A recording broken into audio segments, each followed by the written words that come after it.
समन्ता चक्रवालेषु अत्रा गच्छन्तु देवता सतमं मुनिराजस शृण्वन्तु सगमोक्खदं धम्मश्रवणकालो अयं भदन्ता धम्मश्रवणकालो अयं भदन्ता धम्मश्रवणकालो अयं भदन्ता नमो तस्स भगवतो अरहतो सम्मा सम्बुद्दस्स किच्छु मनुष्यपतिलाभो किच्छं मच्चान जीवितं किच्छं सद्धम्मश्रवणं किच्छु बुद्धानोपादो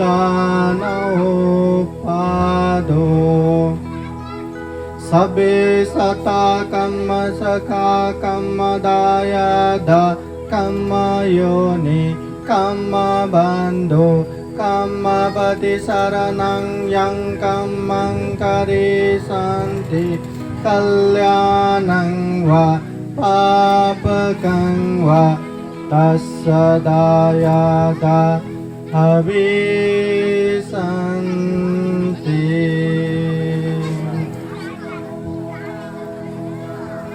महाकारुणिक तथागत भगवान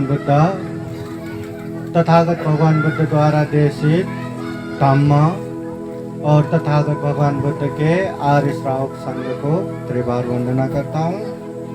परम पूजनीय बोधिसत्व डॉक्टर बाबा साहब अम्बेडकर, उपस्थित हुए पूजनीय भिक्षु संघ, श्रद्धावंत प्रज्ञावंत उपासक उपासिकाएं।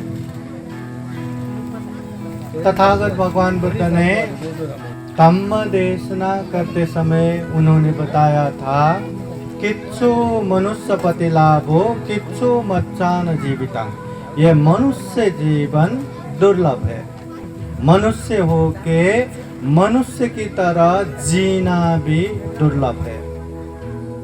उसी तरह लोक में सही धम्म मिलना भी दुर्लभ है और तथागत बुद्ध का उत्पन्न होना भी दुर्लभ है। दुर्लभ बोले तो बहुत ही कम मिलने वाला है। अभी यहाँ पे मनुष्य लोग इतने सारे देख के हमें लगता होगा ये दुर्लभ कैसे हो गया। यहाँ तो खूब सारा मनुष्य है। एक उदाहरण देते हैं। एक जंगल में जो चितिया मिलते हैं ना, वो चितिया ही इतने ज्यादा होगा कि पूरे पृथ्वी में जितने मनुष्य होंगे उससे भी कईयन गुना ज्यादा वो चितियां रहते हैं। तो वैसे ही एक जंगल में इतना सारा चितियां है, ऐसे जंगल इस दुनिया में कितना है। एक चींटी जाति भी मनुष्य से इतने ज्यादा है और ऐसे प्राणियों की जातियां यहाँ इतना है जो हमें मालूम भी नहीं। इसलिए मनुष्य जीवन दुर्लभ है। दुर्लभ जीवन को अच्छे से पालन करके, अच्छे से जीवन को यापन करके इसको सही रूप में मनुष्य की तरह जीना चाहिए। मनुष्य जीवन दुर्लभ है, मनुष्य की तरह जीना भी दुर्लभ है। बौद्ध ग्रंथ में एक उदाहरण आता है कि मनुष्य जीवन कैसे दुर्लभ है। इसको समझाने के लिए एक उदाहरण हमेशा आता है। एक बहुत बड़ा समुद्र है। समुद्र में एक बांस की लकड़ी है और उसमें छोटा सा छेद है और वही समुद्र में एक कछुआ रहता है जो अंधे है। वो 100 साल में एक ही बार अपना ये जो सर है पानी के ऊपर निकालता है, फिर जाके 100 साल समुद्र में रहता है। वो बांस की लकड़ी जहां जहां हवा आता है वहां वहां बहता है, जहां जहां तरंगे निकलता है वहां वहां जाता है, एक ही जगह नहीं रहता। और समुद्र के अंधे कछुए, बात यह है कि वो अंधे कछुए वो यहाँ वहां पड़ा बांस के लकड़ी के जो छेद है उसमें अपना सर डाल पाएगा? संभव है? संभव है नहीं। महाकारुणिक तथागत बुद्ध कहते हैं लंबी समय तक अगर वो बांस की लकड़ी नाश नहीं हुआ और वो अंधे कछुआ भी नहीं मरा, तो वो समय जल्दी आएगा जब अंधे कछुए अपना सर उसमें डालेगा। मगर एक बार मनुष्य जीवन से पतन हो गया तो फिर से मनुष्य जीवन प्राप्त करना उससे भी कयन ज्यादा मुश्किल है, दुर्लभ है। क्यों? क्यों? ये मनुष्य जीवन है। खाना पीना, जीने के लिए संघर्ष करना, संतान उत्पादन करना और मरना, ये तो सारे प्राणियां करते हैं जो हम भी करते हैं। इसलिए हमें मनुष्य नहीं कहा गया। मनुष्य कहा गया है हम में चिंतन मनन करने की शक्ति है, हम में विवेक बुद्धि है, हम में विशेष ज्ञान प्रज्ञा है कि अच्छे बुरे कुशल अकुशल को समझ के बुरे से दूर हो सकता है और अच्छे में आगे बढ़ सकता है। इसलिए हमें मनुष्य कहा गया है। यहाँ आप लोग अच्छा करो या बुरा करो, पाप करो या धम्म करो, वो आप लोगों को निश्चिंत रूप से पता है। कितने ही पाप करो, खुद को तो पता ही होगा ना कि मैं पाप कर रहा हूं। हम मनुष्य है, पता तो होना ही है, हो ही जाता है। हाँ, पाप है, पता है।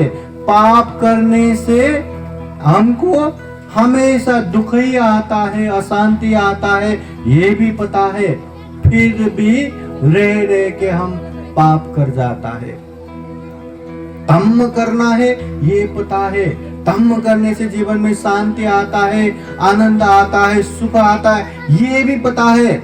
और हमें वही सुख चाहिए, वही शांति चाहिए, ये भी पता है। फिर भी धम्म कर ही नहीं पाते। करेंगे ना धम्म? मैं रिटायर तो हो जाऊं फिर करेंगे, बुढ़ापे में करेंगे। बुढ़ापा आ गया, अभी कुछ कर ही नहीं सकता, मैं क्या करूं? पता है धम्म, फिर भी नहीं कर पाता। तो सोच लीजिए, ऐसे मनुष्य जीवन प्राप्त करके तो लोग पाप कर जाता है, धम्म से दूर हो जाता है। मनुष्य जीवन में तो गलत काम करके दुर्गति में पतन हो जाता है, मनुष्य से पतन हो जाता है। जस्ट इमेजिन, अभी कल्पना कीजिए, जहां पशु पंछी या कोई भी प्राणियां हो, जहां पे विवेक बुद्धि नहीं रहता, प्रज्ञा नहीं रहता, चिंतन मनन शक्ति नहीं रहता, जहां पाप और धम्म का ज्ञान न हो, वो कहां पाप से दूर रह पाएंगे, कहां धम्म में आगे बढ़ पाएंगे। अभी हम स्टार्टिंग से जो बात कर रहे हैं, 5 शील पालन करना है, ये तो पता है ना। हर धम्म परिषद में, हर बौद्ध प्रोग्राम में सबसे पहले पंचशील याचना करते हैं, 5 शील पालन करने का अधिष्ठान करते हैं। 5 शील तो पता है ना, बोलिए क्या क्या है? प्राण हिंसा नहीं करना, चोरी नहीं करना, काम मिथ्याचार व्यभिचार नहीं करना, झूठ नहीं बोलना, अमन नशा पता सेवन नहीं करना। पता है, सबको पता है, पर पालन करते हैं क्या? अच्छे से पालन करते हैं क्या? तथागत बुद्ध ने कहा है, अगर जीवन में सुख और शांति चाहिए, और वो सुख शांति के लिए अपने परिवार समाज छोड़ के प्रवजित भंते नहीं बन सकते, प्रवजित माता जी नहीं बन सकते, तो कम से कम ये 5 शील पालन करो, घर में ही सुख होगा, घर में ही शांति होगा। ये बुद्धवाणी तथागत बुद्ध ने कहा है।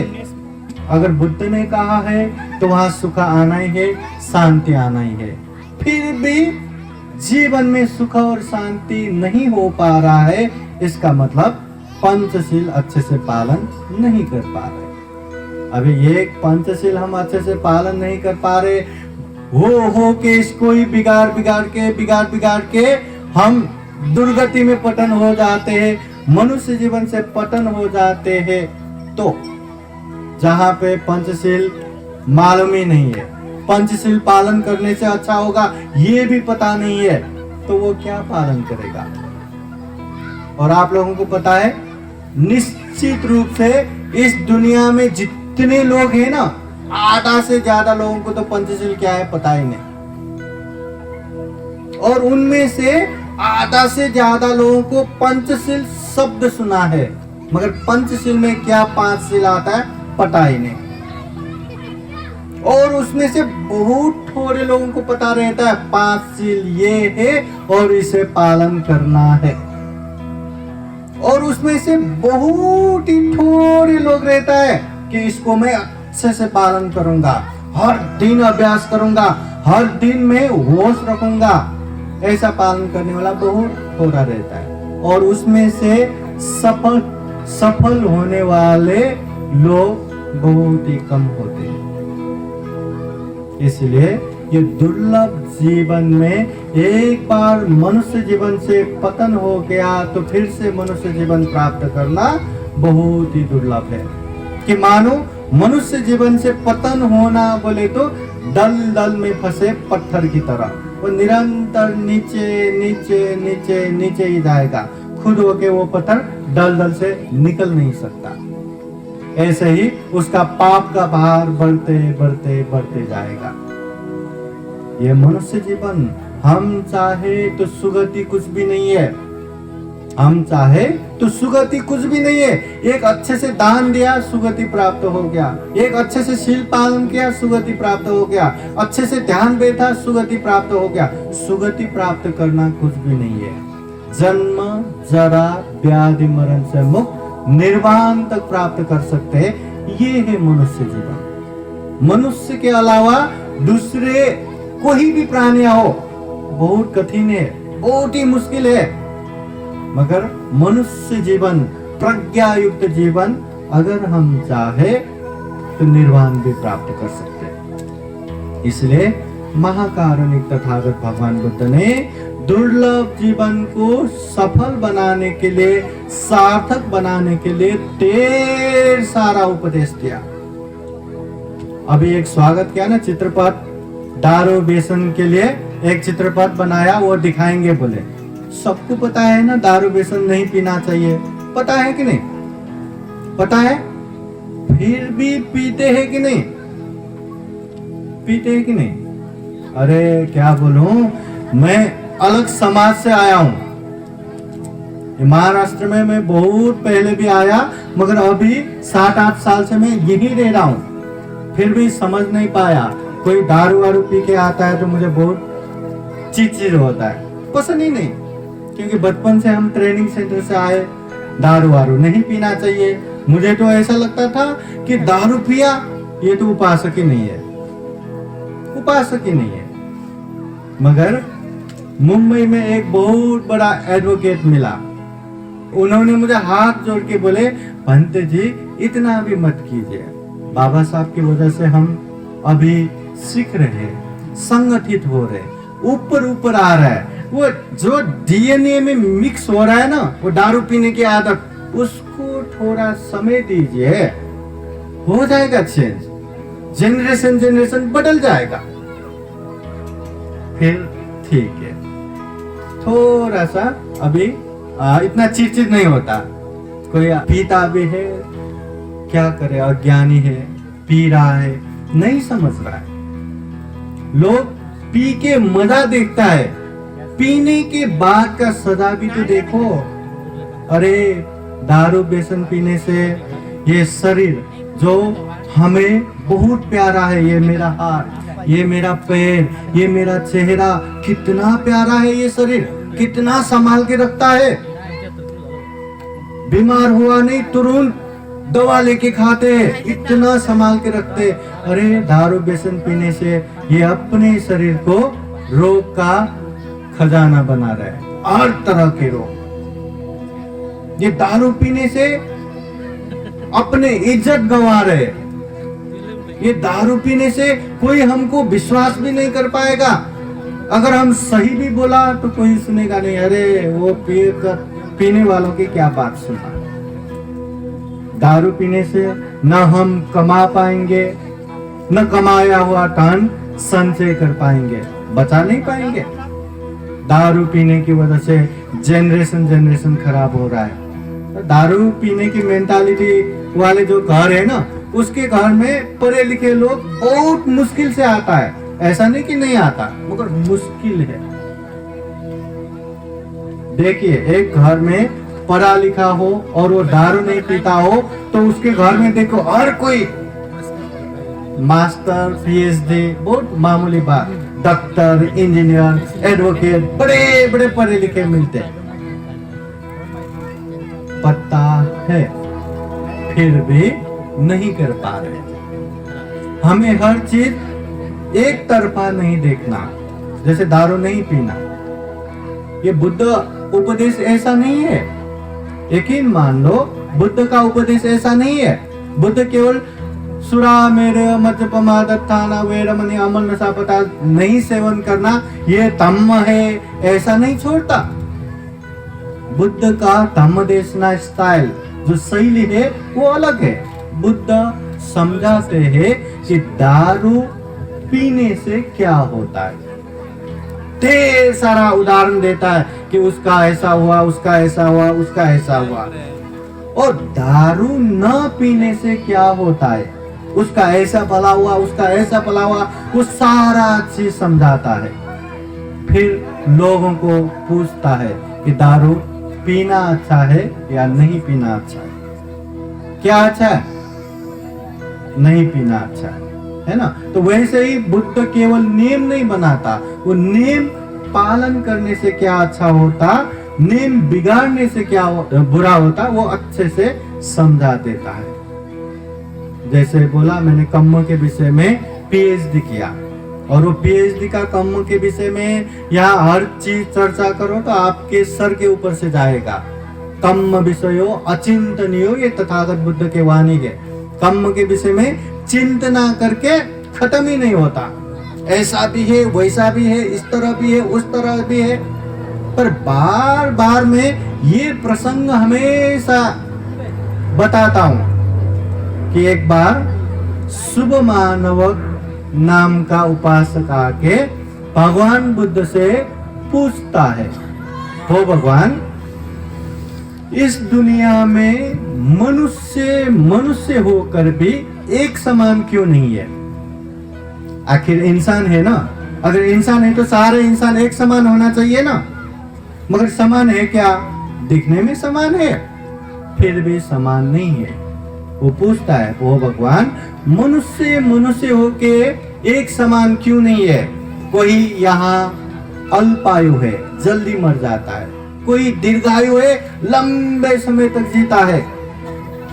कोई यहाँ बहुत ही बीमार है, जन्म से लेके अनेक बीमार। और कोई है कि बीमार होता ही नहीं है। इंसान होके एक समान क्यों नहीं है? कोई बहुत ही गरीब है, खाने को नहीं है, सुबह खाया तो शाम को क्या खाऊंगा ये चिंता रहता है। और कोई इतना पैसा वाला कि पैसा इतना है उतना है पता ही नहीं, बहुत ही धनवान। इंसान होके एक समान क्यों नहीं है? कोई एकदम मूर्ख है और कोई विद्वान है। कोई नीच है, मतलब एकदम गलत काम करने वाला। बुद्ध ने ये जाति के हिसाब से नीच और उच्च नहीं बताया।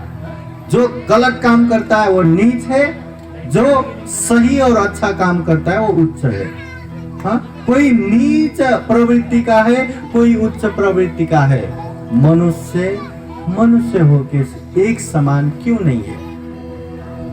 तब तथागत भगवान बुद्ध ने पूरा कम्म को लेके एक कम्म सिद्धांत का उपदेश दिया।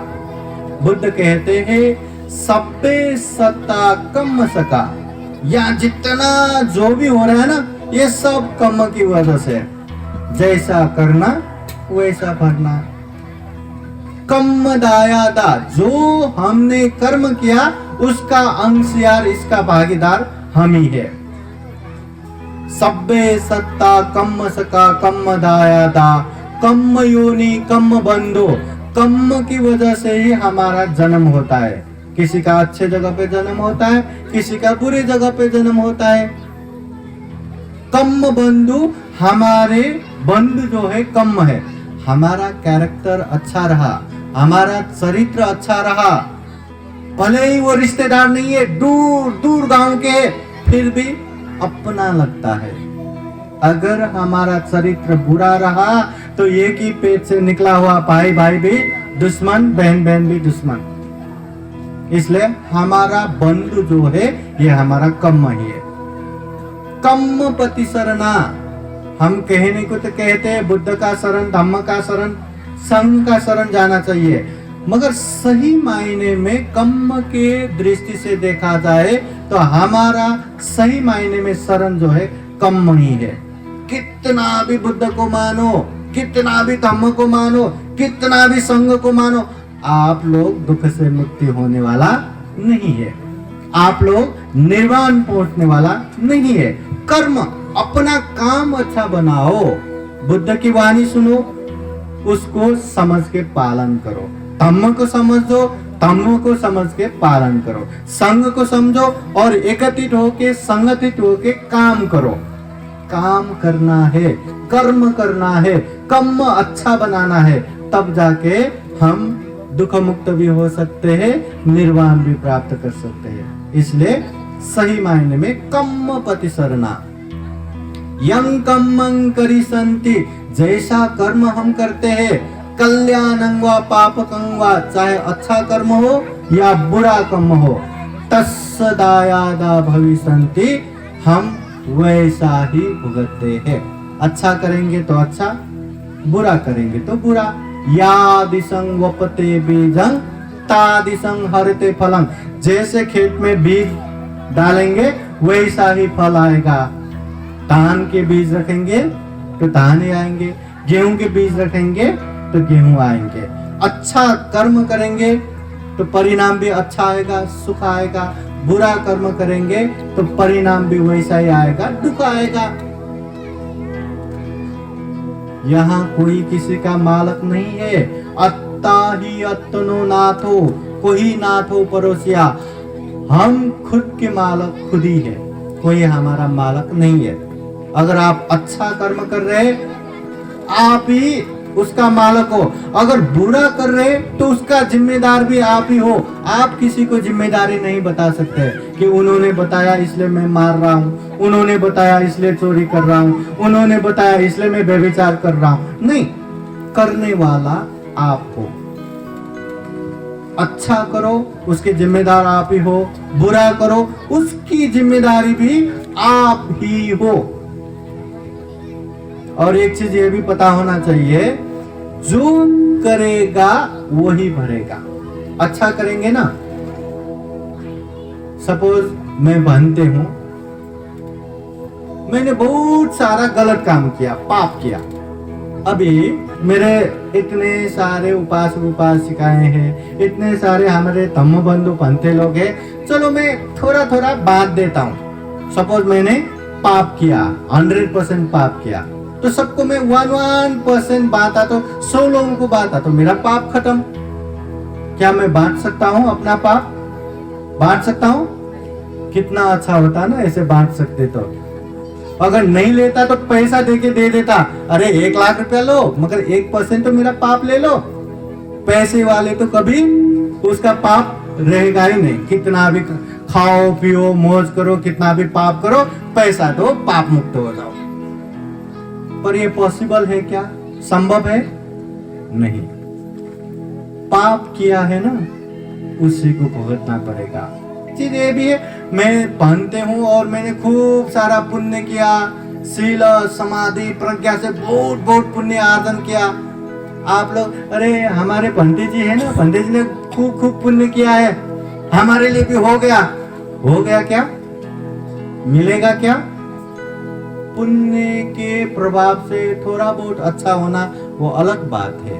मैं पाप किया तो उसका थोड़ा बहुत बुरा होना वो अलग बात है। मगर मैं पुण्य करूंगा तो मुझे ही मिलेगा, कोई मुझसे छीन के नहीं ले सकता। मैं पाप करूंगा तो मुझे ही भुगतना पड़ेगा, मैं जबरदस्ती किसी पे नहीं डाल सकता। इसलिए दुर्लभ जीवन में अच्छा बुरा का पहचान करके अच्छा करते जाना है, बुरे से दूर होते जाना है। और ये एक नेचर बनाना चाहिए, स्वभाव बनाना चाहिए। बुरा ये समझो, दिमाग को ये ऑर्डर दो, ये बुरा है, ये मेरे लिए अच्छा नहीं है, मुझे दूर रहना है, दूर रहना है। ये अच्छा है, ये मेरे और मेरे अपनों के कल्याण का कारण बनेगा, ये करना है, करना है, करना है। मन बहुत पहलवान रहता है, मन बहुत शक्तिशाली रहता है। यहाँ महाराष्ट्र में बच्चे लोगों को भिंडी चपाती बोले तो बहुत अच्छा लगता है, बराबर ना। बचपन से भिंडी भिंडी बोले तो बहुत स्पेशल। और जिस गांव से मैं आया हूं, भिंडी खिलाया तो एकदम बेइज्जत जैसा, एकदम अपमान जैसा। वो क्या है? मन को ट्रेनिंग दिया, भिंडी चपाती बहुत स्पेशल। बच्चे लोग भले ही भिंडी क्या है पता ना हो, पर मुझे भिंडी चपाती चाहिए करके चिल्लाते हैं, है ना। तो ऐसे ही हमको ये मन को ऑर्डर देना है कि ये अकुशल है, ये पाप है, ये मेरे बुरे का कारण बनेगा, इसलिए ये मुझे नहीं चाहिए, नहीं करना है। ये अच्छा है, ये मुझे करना है, ऑर्डर देना है।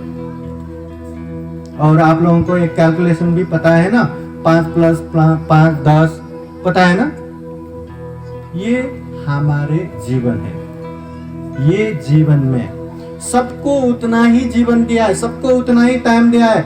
एक दिन में 24 घंटा है तो सबके लिए 24 घंटा है। तथागत बुद्ध के लिए भी 24 घंटा, हमारे लिए भी 24 घंटा, और शैतानों के लिए भी 24 घंटा, सबके लिए उतना ही इक्वल है, बराबर है ना। अभी जो दिन और रात मिला के जो 24 आवर्स रहता है ना, 24 घंटा, वो 24 घंटे में एक बार ध्यान से विचार कीजिए, क्या हम ये 24 घंटे में अच्छा ज्यादा करते हैं या बुरा ज्यादा करते हैं?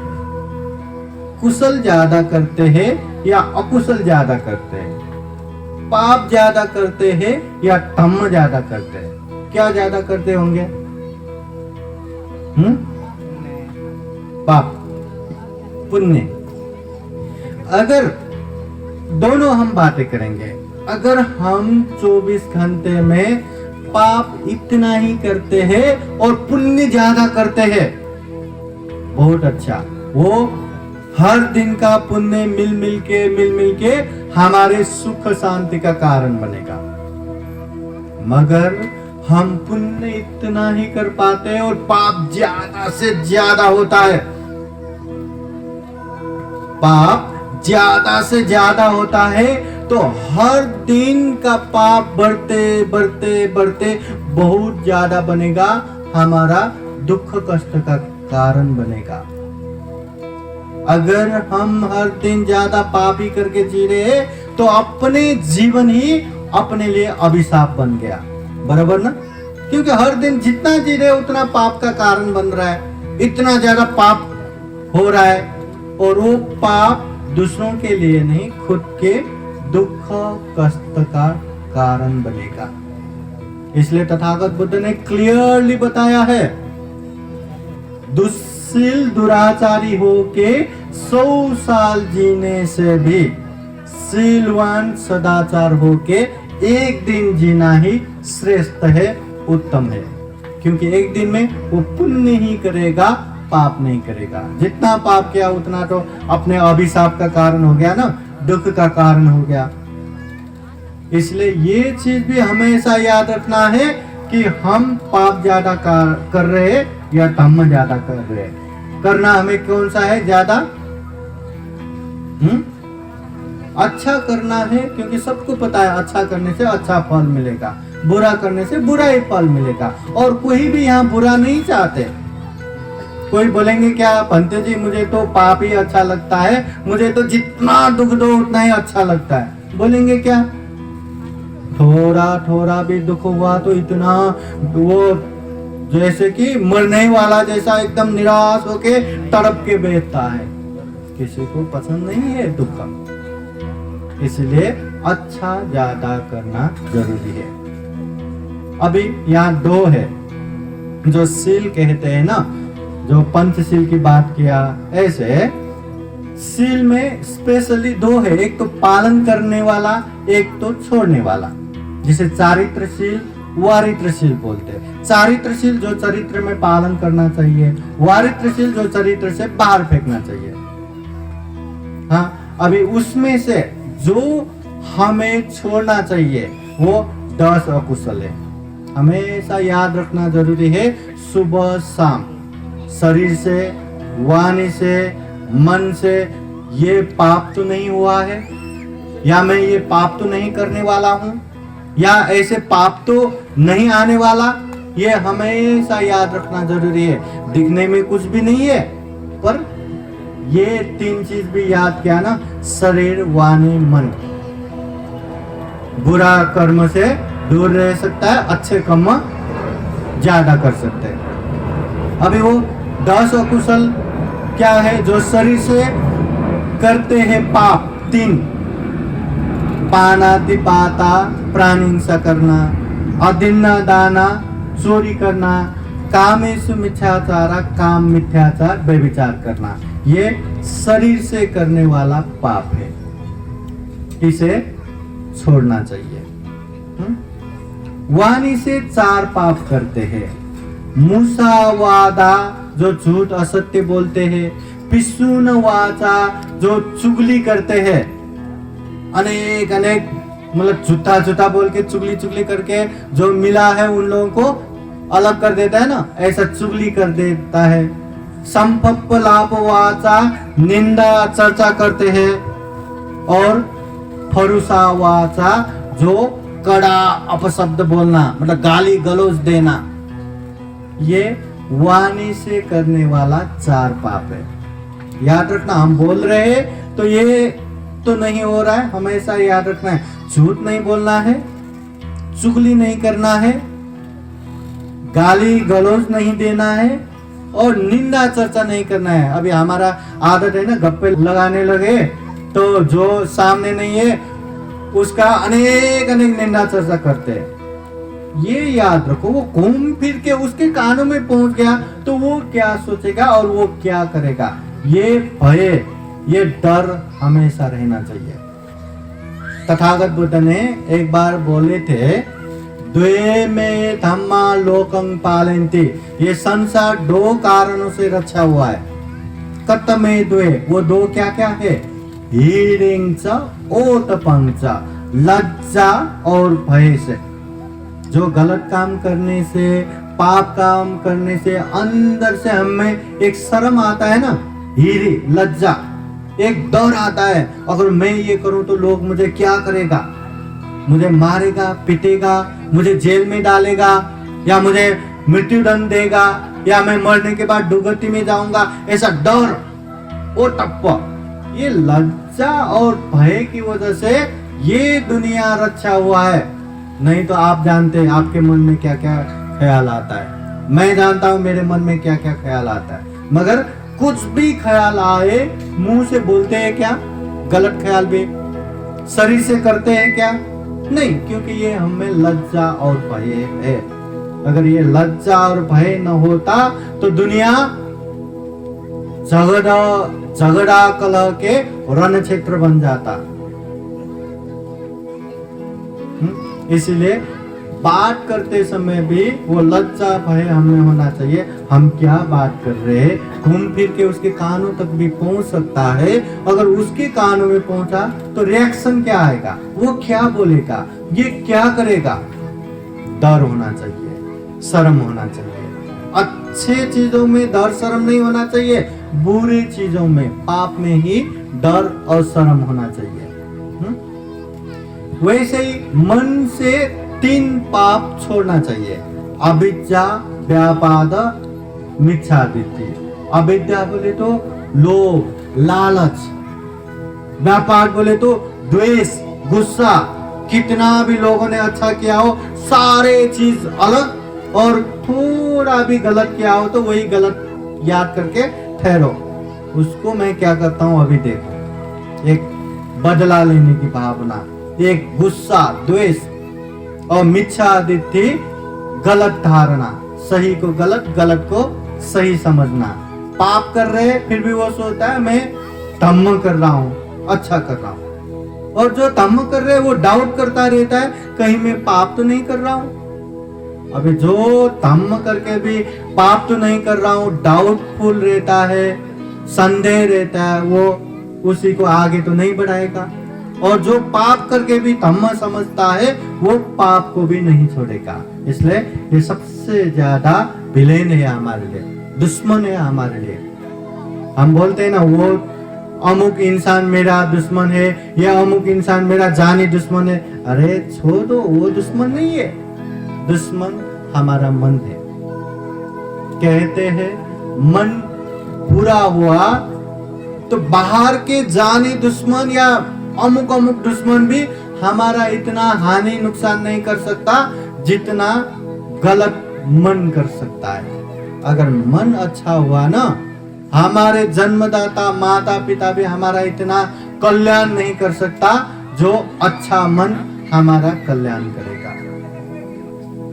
इसलिए हमेशा ये शरीर से, ये वाणी से, ये मन से कहीं पाप तो नहीं हो रहा है, ये हमेशा याद रखना है। पाप हो रहा है तो पाप हो रहा है, याद रखो।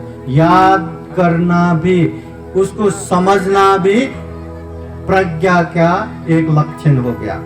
और याद करके उससे दूर दूर दूर दूर दूर दूर होना चाहिए। ये हो गया छोड़ने वाला शरीर। अभी पालन करने वाला शरीर भी तथागत बुद्ध ने 10 पुण्य कर्म के रूप में बताया है जो पालन करना चाहिए। क्या पालन करना चाहिए? जैसे दान पालन करना चाहिए, श्रद्धा चित्त से, त्याग चित्त से दान देना चाहिए। अभी श्रद्धा के विषय में बहुत सारे पांडे लोगों ने भी उपदेश दिया है ना। श्रद्धा बोले तो विश्वास बोला, कोई व्यक्ति या कोई सिद्धांत के ऊपर जो विश्वास करते हैं उसे श्रद्धा कहते हैं। मगर बुद्ध धम्म में श्रद्धा किसे कहते हैं? बार बार मैं आप लोगों को बोलता हूं, बुद्ध धम्म संघ त्रिरत्न के प्रति श्रद्धा होना चाहिए, 4 आर्य सत्य के प्रति श्रद्धा होना चाहिए, कर्म के प्रति श्रद्धा होना चाहिए, कर्म फल के प्रति श्रद्धा होना चाहिए। त्रिरत्न, आर्य सत्य, कर्म और कर्म फल, ये 4 चीजों में अटूट अखंड विश्वास रहा तो हम में श्रद्धा धन हो गया, श्रद्धा मजबूत हो गया। तो श्रद्धा चित्त से, त्याग चित्त से दान देना ये भी एक पुण्य है, इसे पालन करना चाहिए। हा? उसके बाद दानशील, शील जो अच्छे अच्छे नेम है वो पालन करना चाहिए, जैसे पंचशील पालन करना है ना। वैसे ही भावना बोले तो ध्यान भावना करना चाहिए। ध्यान भावना क्यों करना चाहिए? प्रमुख तो 2 कारण, एक तो चंचल मन है उसको एकाग्र करने के लिए, समाधि के लिए, दूसरा अशुद्ध मन है उसकी परिशुद्धि करने के लिए। बस इतना ही काम है, मन को एकाग्र करो, मन की परिशुद्धि करो। इतने करते करते करते हम निर्वाण पहुंच सकते हैं। भावना करना चाहिए। उसके बावजूद भी दान शील भावना ये 3 में सारा चीज आता है। अगर 10 पुण्य कर्म बनाना है तो उसमें बढ़ा के और 7 भी बोला है, जैसे अपचायन, जो सम्माननीय व्यक्ति है उसकी सम्मान करना चाहिए, उसकी रेस्पेक्ट करना चाहिए। हाँ, वैयावच्च, जो सम्माननीय व्यक्ति है ना उसकी सेवा करना चाहिए, जो अपने से बनता है वो सेवा करना चाहिए। पत्ती दान, जो हम पुण्य करते हैं ना, चाहे दान हो, चाहे शील हो, चाहे भावना हो, चाहे ऐसे कार्यक्रम में बैठ के हो, जो पुण्य प्राप्त करते हैं, ये पुण्य के अनुभाव से सबका मंगल हो, सबका कल्याण हो करके पुण्य दान करना चाहिए। आप लोग प्रश्न कर सकते हैं, पंडित जी हम इतने मुश्किल से इतना ही तो पुण्य प्राप्त किया, वो भी दान देंगे तो हम में क्या बचेगा? है कि नहीं? बचेगा कि नहीं? जैसे एक कुएं में जितने ज्यादा पानी निकालेंगे उतने अच्छे अच्छे पानी और आता रहेगा और आता रहेगा, वैसे ही पुण्य करते समय एकदम प्रसन्न होके वो पुण्य दान करेंगे तो वो पुण्य और अभिवृद्धि हो जाता है और बढ़ जाता है। इसलिए इसमें कंजूसाई नहीं करना। पत्ती दान, पत्तानुमोदन, मतलब कोई पुण्य करता है, कोई अच्छा करता है तो उसमें हमें खुशी होके उसका अनुमोदन करना चाहिए। करते हैं कि नहीं? हम करना चाहिए, नहीं तो ज्यादातर जेलस होता है, ईर्ष्या आता है, और ये उसने दान दिया और उसने शील पालन किया, वो ध्यान बैठ रहे, एकदम जेलस, बहुत सहना मुश्किल हो जाता है।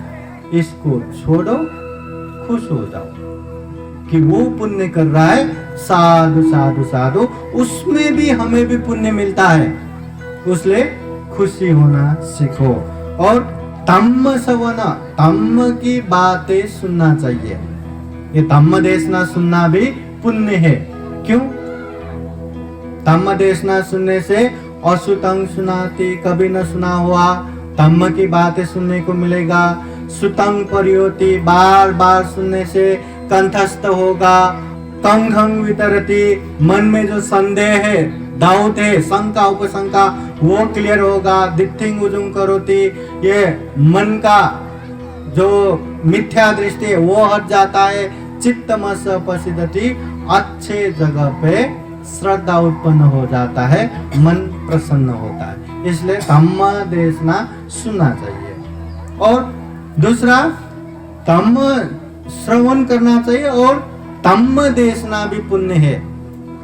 सब दानं धम्म दानं जिनाति बोलते हैं ना, दान देते हैं, वो सभी दानों में धर्म दान श्रेष्ठ है। जो हम धम्म की बातें बताते हैं या धम्म की बातें ये किताब के रूप में निकालते हैं या कुछ भी ऑडियो वीडियो निकालते हैं धम्म का, ये जो धम्म दान है सबसे बड़ा है। क्यों? ये आप दान देंगे, कोई पैसा दान देंगे, ये देंगे, वो कुछ समय के लिए अच्छा होगा, मगर धम्म की बातें एक को भी अच्छे से समझ में आया, उसका जिंदगी बदल सकता है।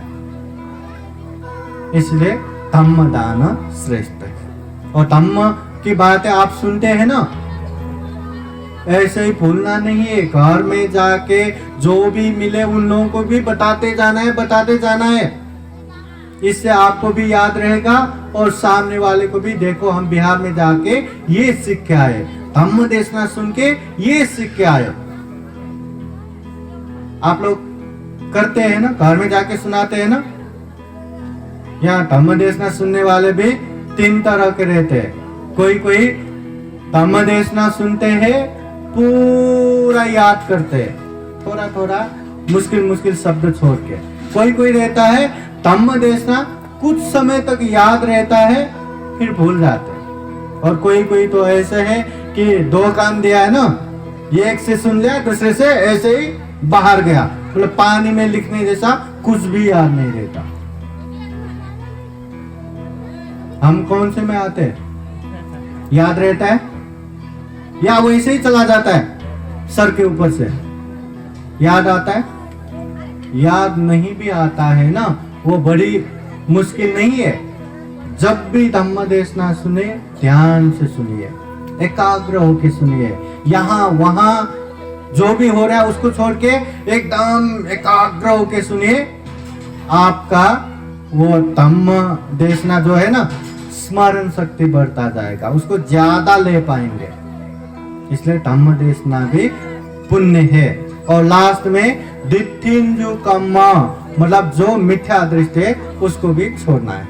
मिथ्या दृष्टि पहले भी बोल चुके हैं। तो ये 10 अकुशल छोड़ना है, 10 पुण्य कर्म करना है। ये जितना भी हो रहा है ना, चाहे आप अच्छे हो या बुरे हो, चाहे आप हंस रहे हो रो रहे हो, ये सारा का सारा खुद का ही कर्म है।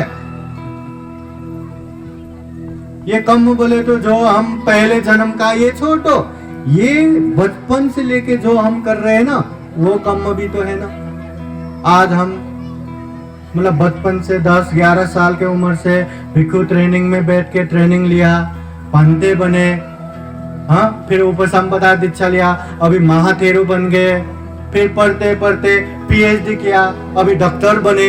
ये सारा क्या मेरा कर्म है ना।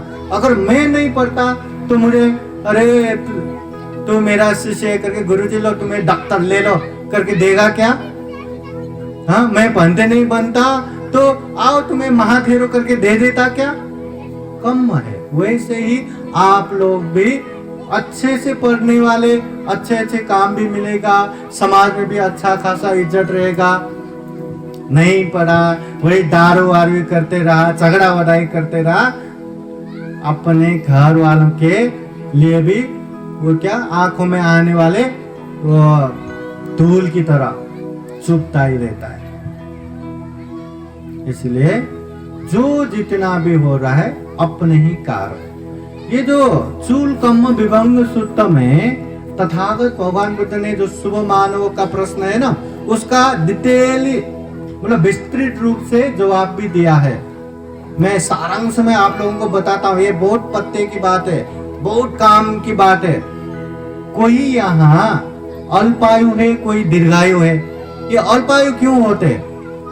जो लोगों को मारने का काम करता है ना, हिंसा करता है, वो अल्पायु होता है। जो मारने का काम नहीं करता, मैत्री करुणा रखता है, वो दीर्घायु होता है। कोई ज्यादा बीमार होता है और कोई निरोग रहता है। ये कारण क्या है? कोई लोगों को दुख देने के लिए, कष्ट देने के लिए अनेक अनेक प्रयास करते रहते हैं, षड्यंत्र करते रहते हैं। ऐसे लोग ज्यादा बीमार होते हैं और जो नहीं करते वो निरोग होते हैं। जो मन में ज्यादा ईर्ष्या रखते हैं, जेलस रखते हैं, ऐसे लोग कमजोर होते हैं, शरीर शारीरिक रूप से बहुत कमजोर होते हैं। और जो ईर्ष्या नहीं रखते वो बहुत पावरफुल रहता है, शक्तिशाली रहता है।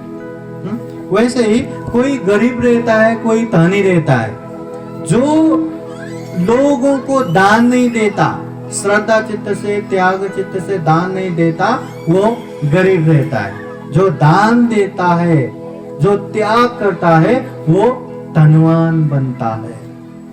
कोई नीच और ऊंचा, ये क्यों? मतलब जो इंसान अहंकार करता है, घमंड करता है, अभिमान करता है, ऐसे लोग नीच रहता है। और जो अहंकार नहीं करता, सबको अपने समान समझ के सबका सम्मान करता है, सबका रेस्पेक्ट करता है, वो उच्च बनता है। इसलिए हमेशा लोगों को रेस्पेक्ट करना सीखो। खुद अपने से भी नीचे हो, फिर भी कुछ हेल्प किया तो थैंक यू इतना तो बोलो। किसी को कुछ भी बोलना हो, डायरेक्ट ये करो बोलने से अच्छा प्लीज इतना करके दो, इतना तो बोलो। सुनने वाले को भी अच्छा लगता है ना? तो ये कर्म है। तो वैसे ही कोई मूर्ख रहता है, कोई विद्वान रहता है। मूर्ख वो है जो पढ़ता नहीं, सीखता नहीं, और अच्छे अच्छे श्रमण ब्राह्मण या भंते लोग मिला तो पूछता भी नहीं, ऐसे लोग मूर्ख। और जो पढ़ता भी है, सीखता भी है, और जो भी मन में आए डाउट वो क्लियर करने के लिए क्वेश्चन आंसर भी करता है, वो लोग विद्वान रहता है। तो मतलब जितना जो भी यहाँ हो रहा है ना, इंसान होके जो चेंज है, ये सारे के सारा अपने कर्म के कारण। अभी अंत में दो चीज आप लोगों को बताऊंगा। एक चीज, जीवन में प्रायोरिटी किसको देना, प्राथमिकता किसको देना। तो संयुक्त निकाय का एक एग्जाम्पल मैं हमेशा प्रवचन में देता हूं। हम घर से निकलेंगे और हमारे सर पे आग लग गया, क्या करेंगे? अरे मैं ये काम पे जा रहा हूँ, पहले सारा काम निपटा लूं, फिर आराम से ये आग बुझा लूंगा करके हम काम पे निकलेंगे, या पहले आग बुझाएंगे? आग बुझाएंगे। वैसे ही हमारे जीवन में जरा जीर्ण मरण रूपी आग जल रहा है। न चाहते हुए भी हम बुढ़ापे की तरफ जा रहे, न चाहते हुए भी हम बीमारी हो रहा है, न चाहते हुए भी हम मृत्यु के नजदीक नजदीक नजदीक आ रहे। इसलिए ऐसे जीवन में हमारा पहला और आखिरी जो प्रायोरिटी है, प्राथमिकता है, वो दुख जो हमें पसंद नहीं, उससे अलग होने का प्रयास करना चाहिए। और दूसरा अंतिम चीज जो बुद्धवाणी है, बुद्ध कहते हैं बहुम पीछे सहितं भासमानो न तक्करो होती नरोपमत्तो। ज्यादा से ज्यादा धम्म की बातें सीख के जान के अगर पालन नहीं करेंगे तो उसका कोई उपयोगिता नहीं है, कोई फायदा नहीं है। जैसे दूसरों के गाय भैंस चराने वाले गांव में, जंगल में, पहाड़ में जाके कहां जाके गाय भैंस चराएगा, पर जब दूध पीने की बारी आएगा तो मालक पिएगा, उसको नहीं मिलता। वैसे ही ज्यादा धम्म की बातें सीख के पालन नहीं करेंगे तो गाय भैंस चराने वाला जैसा ही है, कोई फायदा नहीं है। अपम विचे सहितं भासमानो धम्मस्स होती अनुधम्मचारी है बुद्धवाणी। थोड़ा ही क्यों न हो धम्म की वाणी जानो, समझो और अभ्यास करो। सही मायने में उसका कल्याण होगा, सही मायने में वो दुख मुक्त बनेगा। इसलिए धम्म की बातें सुनते जाओ, समझते जाओ और अभ्यास भी करते जाओ। उसको स्टोर करके मैं एक ही बार में पालन करूंगा, ऐसा मत करो। जितना जितना समझ में आया ना, पालन करते जाओ। जितना नहीं समझ में आया उसको अलग रखो। ऐसा करके आगे बढ़ते बढ़ते जाएंगे तो थोड़ा थोड़ा थोड़ा पुण्य होते होते होते होते बहुत बड़ा पुण्य का कारण बनेगा। थोड़ा थोड़ा थोड़ा थोड़ा सुख होके बहुत बड़ा सुख का कारण बन जाएगा। इसलिए कामना करते हैं आप लोग भी अपने जीवन में खूब खूब पुण्य का कारण, कुशल कर्म धम्म करते जाए, खूब खूब पुण्य करे, धम्म करे, पाप से दूर रहे, अकुशल कर्म से दूर रहे, दुर्लभ जीवन, अमूल्य जीवन, सर्वश्रेष्ठ जीवन को सफल बनाए, सार्थक बनाए। फिर एक बार जो इस धम्म परिषद के जो संयोजक दो बनते लोग प्रमुख, जो संपूर्ण भिक्षु संघ उपस्थित संपूर्ण उपासक उपासिकाएं, सबके जीवन में खूब खूब सुख हो, शांति हो, मंगल हो, कल्याण हो। जीवन में ज्यादा से ज्यादा पुण्य धम्म करते हुए, कुशल कर्म करते हुए जन्म जरा व्याधि मरण से मुक्त निर्वाण तक प्राप्त कर सके, दुर्लभ जीवन सफल बने, सार्थक बने, ऐसी कामना करते हुए पाली गाथा द्वारा आशीर्वाद देते। सब लोग एक बार हाथ जोड़ के बैठिए। सभी दियो विवादन्तु सर्वरोगो विनाशतु माते भवतु अंतरायो सुखी दीर्घायुको भवतु सर्वमंगलं रक्षन्तु सर्वदेवता सर्वबुद्धानुभावेन सदा सोति भवन्तु ते। भवतु सर्वमंगलं रक्षन्तु सर्वदेवता सर्वधर्मानुभावेन सदा सोति भवन्तु ते। भवतु सर्वमंगलं रक्षन्तु सर्वदेवता सर्वसंघानुभावेन सदा सोति भवन्तु ते। ईचितं पाचितं तुय्यं क्षिप्रमेव समेजतु सर्वे पुरन्तु चेतसंकल्पा छन्दोपन्नरसो यथा आयु आरोग्य संपत्ति सक संपत्तिमेव च अथो निर्वाण संपत्ति इमिनाते समीचतु।